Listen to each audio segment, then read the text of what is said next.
Hepatitis C infection is a slow, progressive disease of the liver caused by infection with the hepatitis C virus, HCV. Hepatitis C virus was first identified in 1989. It is an enveloped RNA virus in the Flaviviridae family and Hepatovirus genus. There are at least 6 different strains, genotypes, of HCV, and more than 50 subtypes, based upon differences in molecular structure. Genotypes 1, 2, and 3 are more common in the Northern Hemisphere, 4 in the Middle East, 5 in Southern Africa, and genotype 6 in South Asia. Most infections in England are genotype 1 and genotype 3. People can be co-infected by more than one genotype.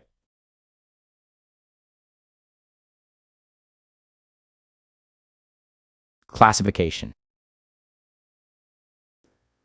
HCV causes both acute and chronic infection. Hepatitis C is often diagnosed after routine blood testing, with the onset of hepatic impairment, or when screening a person at risk or blood donor. Acute HCV infection refers to the presence of HCV immediately following incubation to within 6 months of acquiring the infection. Most people, more than 60%, are asymptomatic. Acute hepatitis C is often asymptomatic. Only about 20% of patients experience symptoms, and frequently does not come to light until some years after infection. Between 15 to 45% of people with acute hepatitis C spontaneously clear the infection within 6 months without treatment. The remainder develop chronic infection. About 15–45% of people spontaneously clear the infection by strong immune response without the need for treatment, but they do not become immune to future HCV infection. Although have cleared the virus, they will still test positive for anti-HCV antibodies.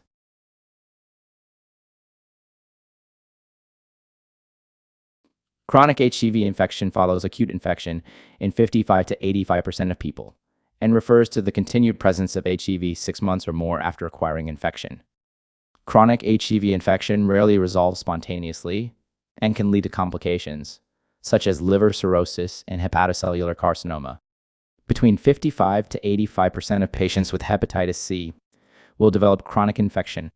Cirrhosis develops in 15–30% of people with chronic hepatitis C after 20 years.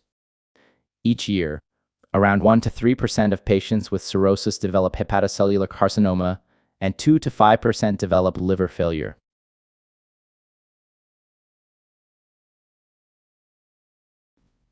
Genotypes. There are 7 major genotypes of HCV, although an 8th has also been described. These genotypes have differences in prognosis and may influence treatment decisions. Patients can be infected by more than one genotype. Genotypes 1 and 3 are the most common subtypes of hepatitis C in the UK. Genotype 1 is the most common subtype globally, though there is significant regional variation. For example, genotype 2 is prevalent in West Africa. Genotype 4 is highly prevalent in Egypt. Genotype 6 is relatively common in Southeast Asia. Genotype 7 has only been reported once, in 4 immigrants to Canada from the Democratic Republic of Congo.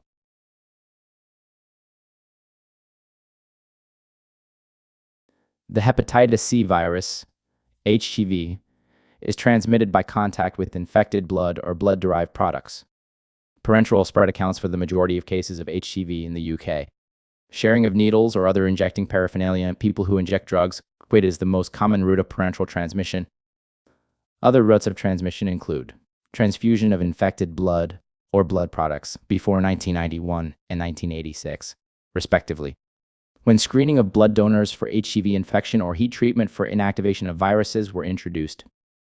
Reuse or inadequate sterilization of medical equipment, needle stick or other sharp injuries. Exposure to infected blood, for example, through sharing personal items that may have blood on them, such as razors or toothbrushes. Body modification, tattooing, and body piercing, or through occupational and other means. In developing countries, where sterile medical supplies are short or non-existent, routine injections and medical dental procedures. A high cumulative lifetime risk of acquiring HCV.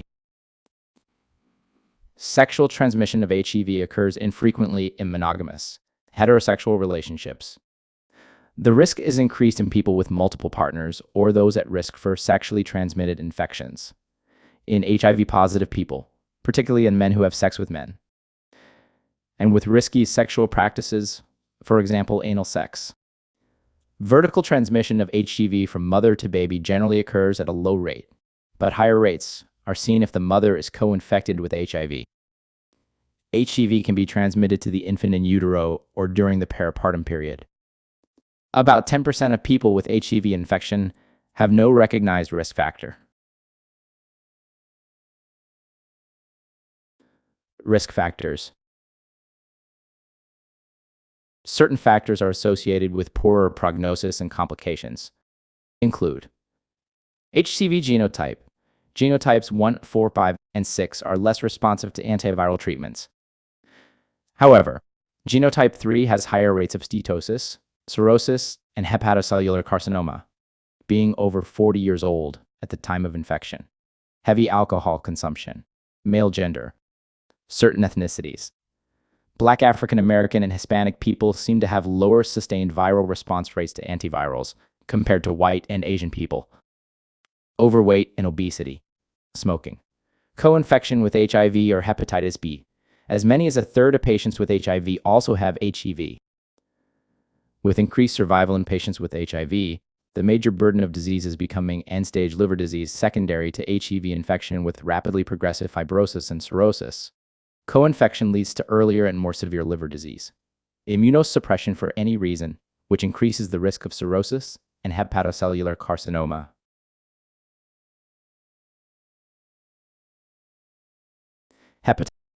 Complications.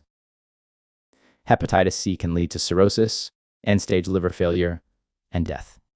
Patients who develop cirrhosis are at increased risk of hepatocellular carcinoma.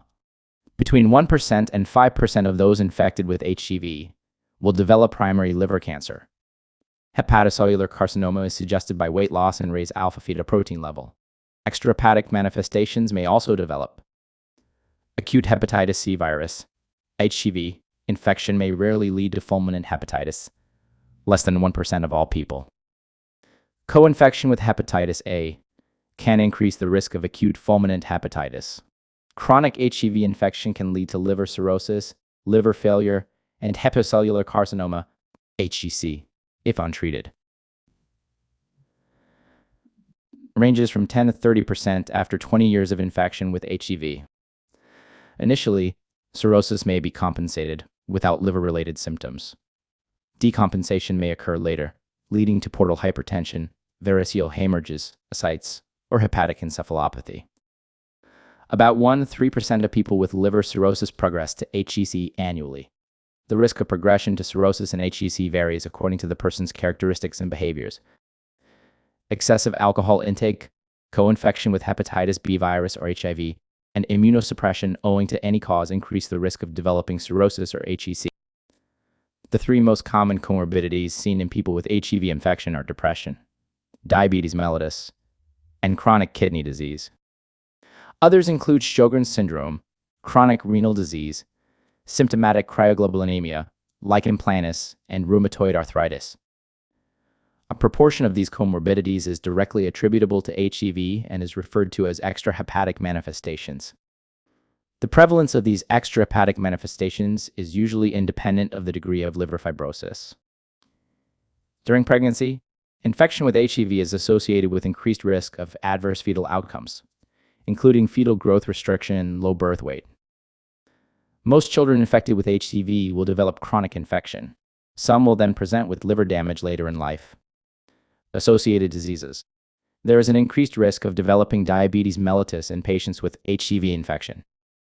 There is also an increased risk of developing the following conditions: Sjogren's syndrome, depression, essential mixed cryoglobulinemia, polyarteritis nodosa, autoimmune hepatitis, thyroiditis, membranous glomerulonephritis, porphyria cutanea tarda, lichen planus, immune thrombocytopenia. Prognosis. The rate of progression of the disease is slow but variable. Approximately 55 to 80% of patients infected with HCV become chronic carriers, The chronic carrier state rarely resolves spontaneously. If untreated, about 15 to 30% of those who are infected develop cirrhosis within 20 to 30 years, and a small percentage of these people are at high risk of developing hepatocellular carcinoma. A third may never progress to cirrhosis or will not progress for at least 50 years. Direct-acting antiviral therapy leads to high rates of sustained virologic response, and therefore cure. People with HCV who achieve SVR have an 87% reduction in liver-related mortality, an 80% reduction in HCC incidence, and a 75% reduction in all-cause mortality, compared to people with HCV who do not reach SVR.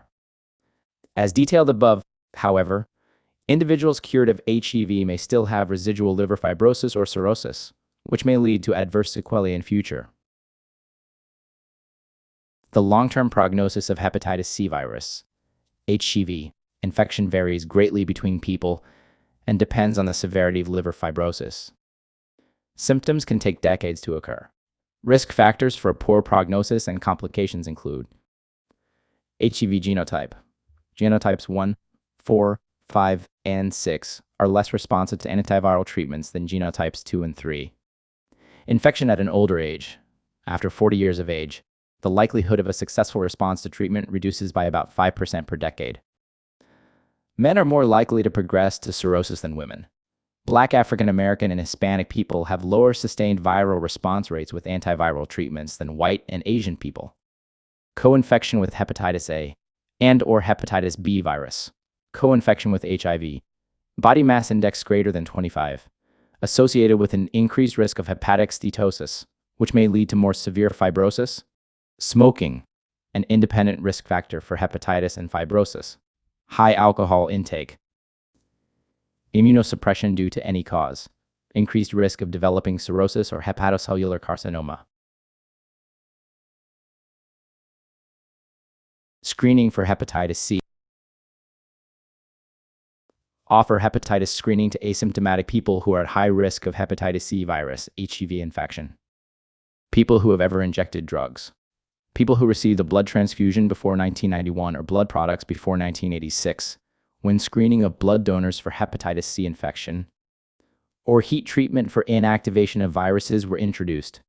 People born or brought up in a country with an intermediate or high prevalence, 2% or greater, of chronic hepatitis C, including Africa, Asia, the Caribbean, Central and South America, Eastern and Southern Europe, the Middle East, and the Pacific Islands.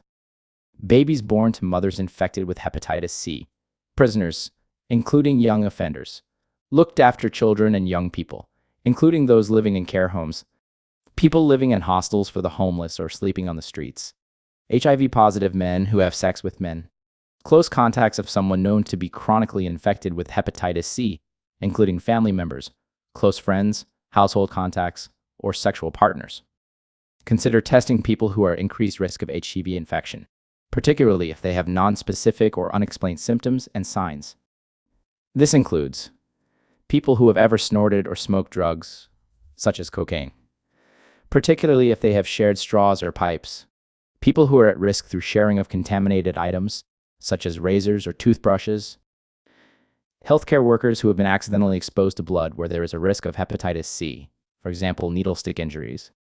People who have received medical, cosmetic, or dental treatment, or any other invasive treatment in countries where hepatitis C is common and infection control may be poor, including people who have received blood transfusion products that have not been screened for hepatitis C, people who have had tattoos, body piercing, acupuncture, or electrolysis, where unsterilized equipment may have been used.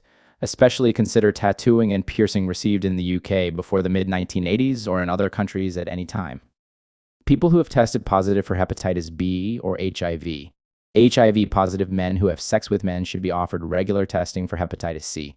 The following people will usually be routinely screened by specialist services, people who intend to donate blood or organ tissue, people with end-stage chronic kidney disease requiring renal replacement therapy, healthcare workers who perform invasive or exposure-prone procedures, for example, surgeons.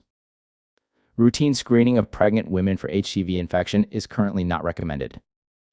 However, testing is recommended if the woman is at increased risk for HCV infection. They should be tested at their prenatal visits. If the initial results in pregnant women with ongoing risk factors for hepatitis C infection are negative, this should be repeated later on in the third trimester. Clinical features may include nonspecific fatigue, myalgia, anxiety, depression, poor memory or concentration may be indicative of chronic hepatitis C infection. Nausea and vomiting, right upper quadrant abdominal pain, jaundice, with dark urine and/or pale stools if cholestasis, signs of chronic liver disease, in advanced chronic hepatitis C. Note that only 25–35% of people experience symptoms in the early stages of infection, and infection occurs after an incubation PE. Therefore, a person may not connect their present symptoms to the time of risk exposure. Also consider testing people with abnormal liver function tests. Alanine aminotransferase, ALT, raised more than 10 times the upper limit of normal may indicate acute viral hepatitis, but this is not specific for HEV infection. Acute HEV infection. The majority are asymptomatic. Around 20% or fewer patients have symptoms. If symptomatic, clinical features include jaundice, myalgia, low-grade fevers, right upper quadrant pain, nausea, and deranged liver enzymes. Acute hepatitis can occur 2 to 12 weeks after exposure. The average is 7 weeks. It lasts for 2 to 12 weeks. The time between acute infection and seroconversion is about 6 to 8 weeks, but it can be longer in patients infected via blood transfusion. Hepatitis C RNA is detectable before anti-HCV antibodies. Therefore, the diagnosis of acute HCV can be confirmed with a positive HCV RNA test. 50–45% of patients appear to clear the virus without sequelae, no detectable virus and normal LFTs. However, the remainder develop chronic infection. Detectable HCV RNA at 12 weeks after exposure predicts chronic infection. Chronic HEV infection, chronic HEV, is indicated by persistent viremia, as measured by detectable HCV RNA. Chronic infection can easily go unrecognized unless complications develop. Viral serology is done for another reason, e.g., blood donation. Liver function tests are checked for another reason and are abnormal. Or the patient is specifically screened for HEV.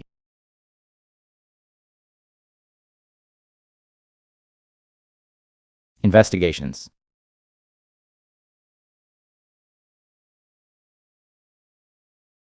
Ask about exposure to risk factors, and ask about when the last known risk activity took place to help establish the window period 3 to 6 months from the time of last possible exposure. Be aware that the date of infection is unknown in most cases. Explain the importance of confidentiality and that the result will need to be recorded in medical records. Explain that a negative result does not have to be disclosed in an insurance application, but a positive result does if requested by an insurance company. Ensure that informed consent has been given for the test. Written consent is not required. Discuss the potential benefits of testing. If the test is negative, reassure the person and give information and advice on measures to reduce the risk of hepatitis C virus, HCV infection. If the test is positive, specialist antiviral treatment can reduce the risk of complications and ensure that infection is not transmitted to contacts. Discuss details of how the result will be given and ask about available support if the result is positive. Check you have correct contact details and know how the person prefers to be contacted. Arrange an appointment for the result to be given, if possible. HCV infection is diagnosed with an antibody test, which indicates if a person has ever been infected with HCV, and HCV ribonucleic acid RNA test to check if HCV infection is active and for genotype analysis. In immunocompetent people, send a plain, clotted blood sample for testing for antibodies to HCV. Detection of antibodies indicates resolved or current HCV. Test the cytosine blood sample. Positive, test a second blood sample to confirm the diagnosis. Consider taking an additional blood sample at the same time as the first sample if venipuncture is difficult, for example, if the person injects drugs. If the antibody test is negative, consider repeating it, especially if the person is at high risk of infection. Repeat the antibody test at an appropriate time if the last risk exposure occurred within the 3-6 month window period of the test, as it can take at least 3 months for antibodies to become detectable. Seek specialist advice if there is uncertainty about the optimal time to repeat the test. If the antibody test is positive, or in immunocompromised people, send a blood sample for HCV RNA. If the HCV RNA test is positive, send a repeat sample for confirmation. A positive HCV RNA result means the person has current infection with active hepatitis C, which will require specialist antiviral treatment. If the HCV RNA result is negative, repeat the test after a period of 6 months. If the negative result is confirmed, this means the person has a previously resolved HCV infection, but they are not immune to future HCV infection. Give information and advice on measures to prevent reinfection. Needle stick injury. If a healthcare professional has or may have sustained an occupational exposure to HCV, for example, from a needle stick injury, advise that they will need HCV antibody testing at 12 and 24 weeks, and HCV RNA testing at 6, 12, and 24 weeks. Should be arranged through their occupational health department. If the person has equivocal results, or there is uncertainty in the interpretation of results, seek specialist advice. If the person tests negative for HCV but remains at increased risk of infection, offer annual testing for HCV.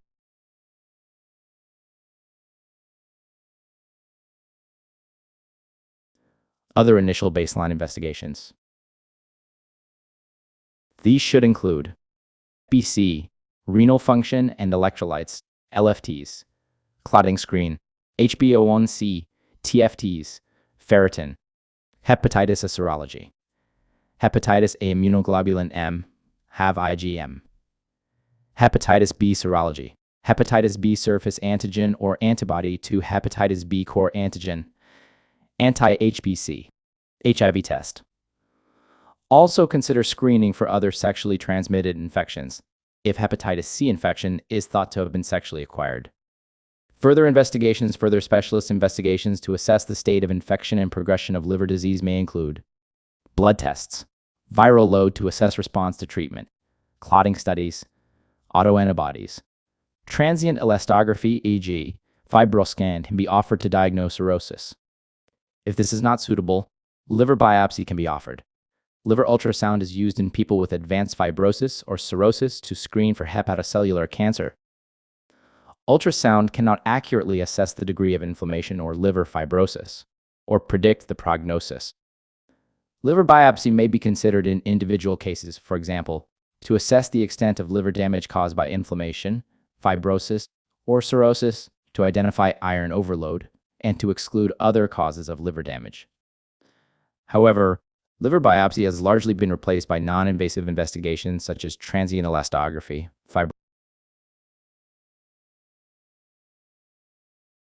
prevention of hepatitis C. No vaccine is currently available for HCV. DIA treatment is not currently recommended as post-exposure prophylaxis for HCV. Identification and prompt treatment of people with HCV has a high likelihood of cure, reducing onwards transmission rates. Screening at-risk groups for HCV may help to achieve this. Patients in at-risk groups should be counseled to minimize transmission. Prevention strategies target those groups at greatest risk of infection, e.g., intravenous drug users and in prisons, and include improving education on illicit drug use,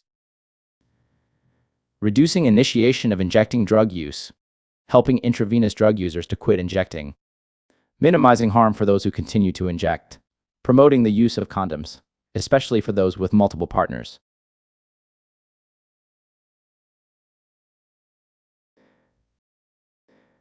Needle stick injury. Risk of transmission is estimated at 3%. No post-exposure vaccine is currently available, and neither immunoglobulin nor any antiviral agent has been shown to be effective. For healthcare workers exposed to a source known to be positive for anti-HCV or HCV RNA, or a source whose hepatitis C status is unknown, but who is assessed to be at high risk, serum should be obtained from the healthcare worker at baseline, 6, 12, and 24 weeks after exposure. Serum should be tested for HCV RNA at 6 and 12 weeks and for anti-HCV at 12 weeks and 24 weeks. Early testing of the serum of the healthcare worker for HCV RNA will, if negative, give some reassurance at this stage. If the care worker seroconverts, they should be referred for specialist care.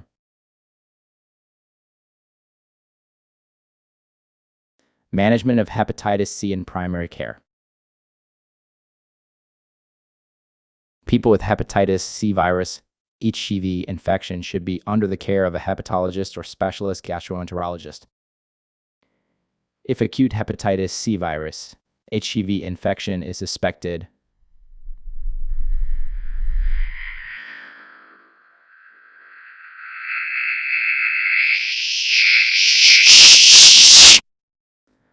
arrange a same-day assessment or seek immediate specialist advice.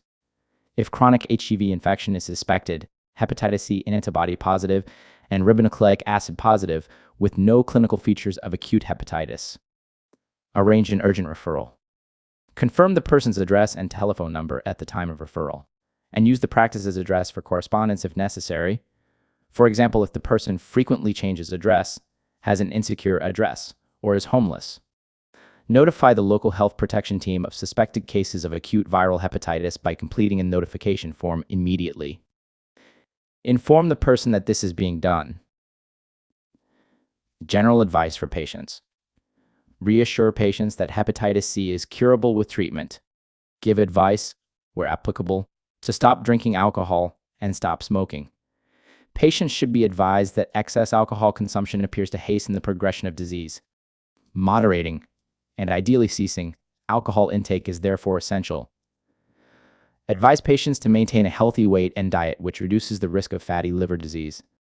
Give a detailed explanation of their condition, with emphasis on the long-term implications for their health and that of their partner, with clear and accurate written information. Advise patients of routes of transmission.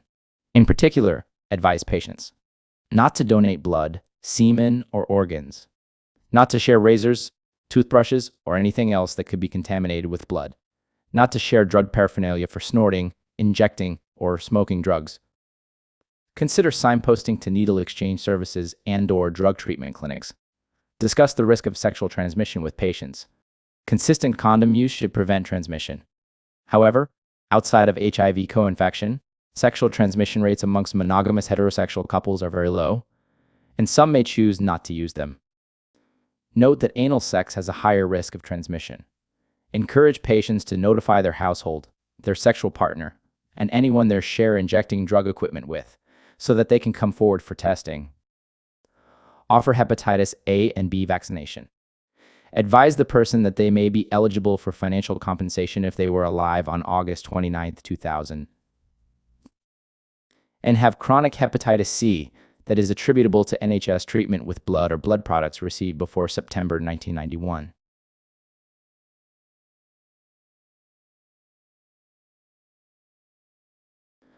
Whilst awaiting specialist management, arrange the following baseline investigations.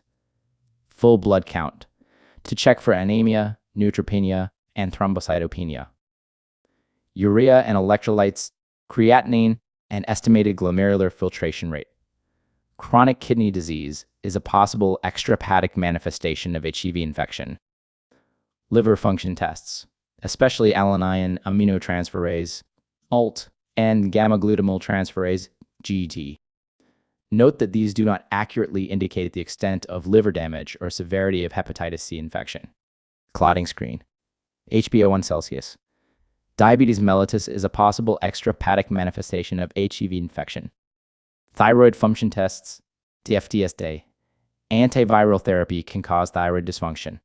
Ferritin level, to assess iron stores, can be elevated in chronic hepatitis C. Hepatitis B surface antigen, HBsAg, or antibody to hepatitis B core antigen, anti-HBC. to check hepatitis B status. See the CS topic on hepatitis globulin M, have IgM, to check hepatitis status. Consider screening for other sexually transmitted infections if hepatitis C infection is thought to have been sexually acquired. Measures to reduce the risk of disease progression, such as stopping smoking. Measures to prevent the spread of the infection, such as not sharing razors, toothbrushes, toiletries, or other items that may be contaminated with blood. The risk of sexual transmission, which is greater in people co-infected with HIV and with risky sexual practices, for example, anal sex. Partner notification and contact tracing.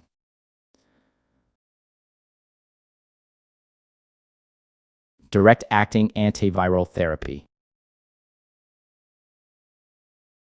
Treatment of hepatitis C was revolutionized by the development of direct-acting antivirals. These became available from 2011 onwards and are now the mainstay of HEV treatment. Interferon and ribavirin combination therapy was previously the standard treatment for HEV. Direct-acting antiviral therapy have supplanted these, having both greater efficacy and tolerability. In some situations, ribavirin may still be used in combination with direct-acting antiviral therapy, such as when resistance-associated substitutions are present. All patients with chronic HEV should be assessed for direct-acting antiviral therapy treatment. The goal of treatment is to cure HEV infection and thereby prevent complications, improve quality of life, and prevent transmission. The specific endpoint of HEV treatment is a sustained virologic response, defined as undetectable HCV RNA in serum or plasma 12 to 24 weeks after completing treatment. SVR corresponds to a definitive cure in the vast majority of cases. Choice of direct-acting antiviral therapy depends on many factors, including the HCV genotype, patient comorbidities, interactions with other drugs, particularly HIV medications, and other special situations such as pregnancy. The EASL guidelines cover these in detail, as does the Infectious Diseases Society of America, IDSA, and American Association for the Study of Liver Diseases, AASLD's, Living Guideline Online, which is updated regularly. Liver transplantation. Chronic HEV infection can lead to end-stage liver disease, necessitating liver transplantation. If HEV RNA is detectable at the time of transplantation, the infection will recur, potentially leading to fibrosing hepatitis and graft failure if not treated. DIE treatment is therefore recommended in this group, but the timing of it in relation to the transplant is controversial. One consensus opinion is that in patients with severe, high-risk decompensated cirrhosis, transplantation should occur first with DA therapy afterwards. However, patients who are likely to be waiting 6 months or longer for a liver transplant should receive DA treatment first.